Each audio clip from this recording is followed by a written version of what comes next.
Hi, good day. For today's vlog, atin istoryahan ang mga pilatian na pwede natin makuha when there is flood. Right? So, nakaibala kita just recently ni ara nga pagpahadara sa Metro Manila kag sa mga karatig ng mga lugar.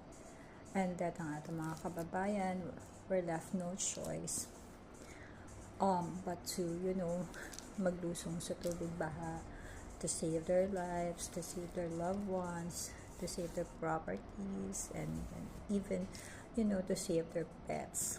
So, amo na nga, this is understandable. Pero miyara naman kita yung mga kababayan na who seem to, why kay balo siyang